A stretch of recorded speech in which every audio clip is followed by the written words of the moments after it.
अगर तुम चाहती हो कि मैं ये बात किसी को न बताऊं, तो आज रात तुम्हें मेरे कमरे में सोना होगा। ये सुनकर मैं स्तब्ध रह गई। विशाल ने मुझसे ऐसा प्रस्ताव क्यों रखा? कमरे में जाने के बाद मैं बिस्तर पर लेट गई।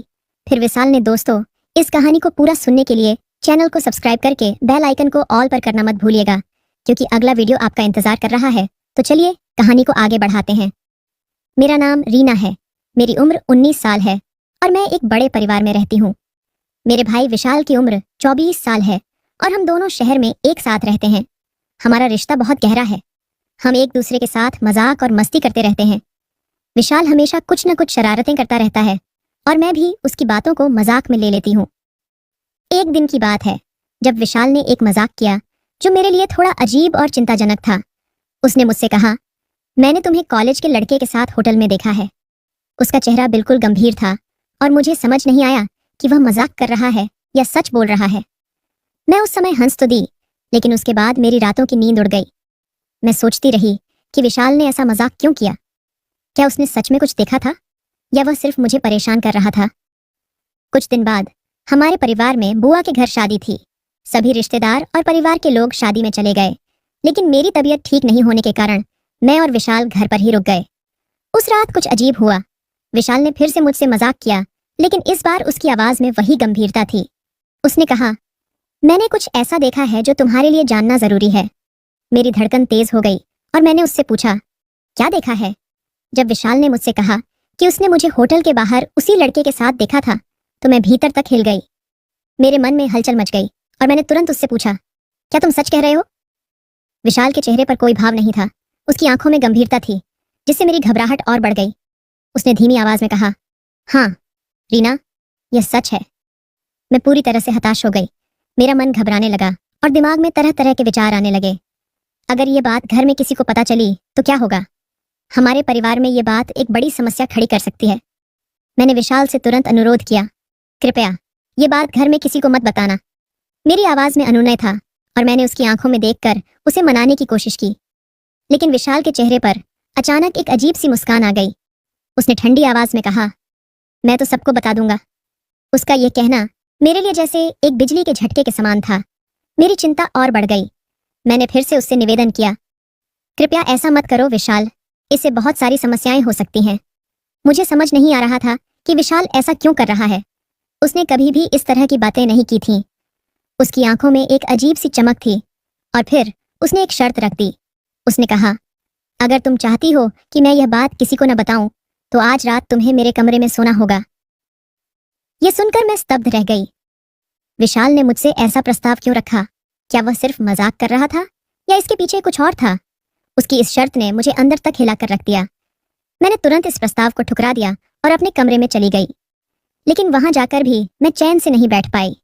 मेरा मन लगातार उधेड़बुन में लगा रहा। अगर विशाल ने यह बात किसी को बता दी तो क्या होगा? अपने कमरे में जाने के बाद मैं बिस्तर पर लेट गई, लेकिन नींद तो दूर की बात थी, मेरे मन में तूफान मचा हुआ था। मैं बार बार सोच रही थी कि विशाल ने ऐसा क्यों कहा। क्या वह सच में ऐसा कर सकता है? क्या वह सच में यह बात घर में किसी को बता देगा? मैंने सोचा कि अगर यह बात बाहर निकल गई तो मेरे लिए स्थिति कितनी मुश्किल हो जाएगी। मेरे दिमाग में विचारों का बवंडर चल रहा था। क्या मैं इस समस्या का सामना कर सकती हूँ? क्या मुझे विशाल की शर्त माननी चाहिए? लेकिन अगर मैं उसकी बात मान भी लेती हूँ तो क्या यह सही होगा? इस स्थिति से बाहर निकलने का कोई रास्ता मुझे नहीं सूझ रहा था। लगभग 1 घंटे तक मैं अपने कमरे में बैठी रही, लेकिन किसी भी नतीजे पर नहीं पहुंच सकी। मेरे मन में हर तरफ अंधकार ही अंधकार था। मुझे कोई रास्ता नहीं दिख रहा था। आखिरकार मैंने सोचा कि शायद यह एकमात्र तरीका है जिससे मैं इस स्थिति को संभाल सकती हूँ। मैंने सोचा कि अगर मैंने विशाल की बात मान ली तो वह यह बात किसी को नहीं बताएगा और मैं इस समस्या से बच जाऊंगी। मैं धीरे धीरे उठी और अपने कदम विशाल के कमरे की ओर बढ़ा दिए। मेरे मन में एक अजीब सी घबराहट थी, लेकिन मैं अपने आप को समझा रही थी कि यह सिर्फ एक रात की बात है। जब मैंने विशाल के कमरे का दरवाजा खोला तो वह मेरी ओर देखकर मुस्कुराया।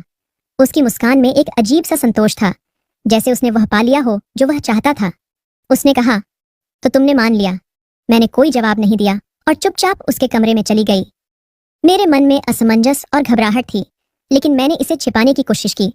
उस रात हम दोनों एक ही कमरे में सोए। विशाल ने अपने बिस्तर के एक कोने की ओर इशारा किया, जहां मुझे सोना था। मैं बिना कुछ कहे वहां जाकर लेट गई। विशाल ने बत्ती बुझा दी और कमरे में सन्नाटा छा गया। मेरा मन अशांत था। मैं सोच रही थी कि विशाल ने ऐसा क्यों किया। क्या वह मुझे डराना चाहता था या फिर उसके मन में कुछ और था। मुझे समझ नहीं आ रहा था कि विशाल ने ऐसी शर्त क्यों रखी और क्या इसके पीछे उसकी कोई और मंशा थी। रात का समय था और कमरे में गहरा सन्नाटा छाया हुआ था। विशाल और मैं एक ही कमरे में थे। मेरे मन में असमंजस और उलझन थी। मैंने खुद को सुलाने की कोशिश की, लेकिन दिमाग में विचारों का बवंडर मचा हुआ था। विशाल ने मुझे क्यों बुलाया? उसने क्यों कहा कि मैं उसके कमरे में सोऊं? क्या उसके मन में कुछ और है? विशाल की नजरें बार बार मुझ पर पड़ रही थीं। वह चुपचाप मेरी ओर देख रहा था, लेकिन उसकी निगाहों में कुछ और ही था। मैंने उसे नजरअंदाज करने की कोशिश की, लेकिन उसकी निगाहों की गर्मी को महसूस कर रही थी। जैसे जैसे रात बढ़ती गई, विशाल का धैर्य भी खत्म होने लगा। वह मेरे पास आया और धीरे धीरे मेरे बालों को सहलाने लगा। मेरे शरीर में अजीब सी कंपी दौड़ गई और मेरे दिल की धड़कनें तेज हो गईं। मैं अभी भी आंखें बंद किए रही, लेकिन मेरी सांसें तेज हो गईं। विशाल ने धीरे धीरे मेरे चेहरे के पास अपना चेहरा लाया और फिर उसने मुझे चूम लिया। इस चूमने के साथ ही मेरा मन एक अजीब से एहसास में डूब गया। मैं अब भी स्तब्ध थी, लेकिन विरोध नहीं कर पाई। मैंने अपनी आंखें खोल दी और विशाल की आंखों में देखा। उसमें एक अजीब सी चमक थी जो मुझे और उलझन में डाल रही थी। विशाल ने मेरी आंखों में झांकते हुए फिर से मुझे चूमा। इस बार मैंने भी उसका साथ दिया और हम दोनों एक दूसरे को चूमते रहे। उस रात मैं उसके साथ पूरी तरह से खो गई। ये सब मेरे लिए नया था और मैं समझ नहीं पा रही थी कि मेरे साथ क्या हो रहा है। रात का समय तेजी से बीत रहा था और हम दोनों एक दूसरे में खोए हुए थे। मेरा मन अशांत था, लेकिन मैंने खुद को उसके हवाले कर दिया। विशाल ने धीरे धीरे मुझे अपनी बाहों में समेट लिया और हम दोनों के बीच की दूरी खत्म हो गई। हमारी सांसें अब एक दूसरे से मिल रही थीं और हम एक दूसरे को चूमते चूमते कब सुबह हो गई हमें पता ही नहीं चला। यह रात मेरे लिए एक अजीब और अप्रत्याशित अनुभव था जो मैं कभी नहीं भूल पाऊंगी। सुबह की पहली किरणें कमरे में दाखिल हो रही थीं और हमारे घर के बाकी सदस्य भी बुआ के घर से वापस लौट रहे थे। यह रात हमारे लिए एक रहस्य बन गई थी जिसे हम दोनों के अलावा कोई नहीं जानता था। मैं अब भी उस रात के बारे में सोच रही थी। क्या मैंने सही किया? क्या मुझे इसके लिए तैयार होना चाहिए था? मेरे मन में सवाल ही सवाल थे, लेकिन अब मेरे पास कोई जवाब नहीं था। विशाल ने उस रात कुछ ऐसा कहा था जो मुझे और भी उलझन में डाल गया। सुबह के समय विशाल ने मुझसे कहा, रीना, तुम्हें पता है, अगर तुमने मेरी बात मानी तो यह हमारा राज्य रहेगा। उसकी बातों में एक अजीब सी गंभीरता थी और उसके चेहरे पर एक रहस्यमयी मुस्कान थी। मैंने उससे पूछा, लेकिन तुम मुझसे यह सब क्यों चाहते हो? उसने मेरी आंखों में गहराई से देखते हुए कहा, तुम यह नहीं समझोगी, लेकिन यह रात हमारे रिश्ते को एक नए मोड़ पर ले आई है। अब हमारे बीच कुछ ऐसा है जो किसी और के पास नहीं है।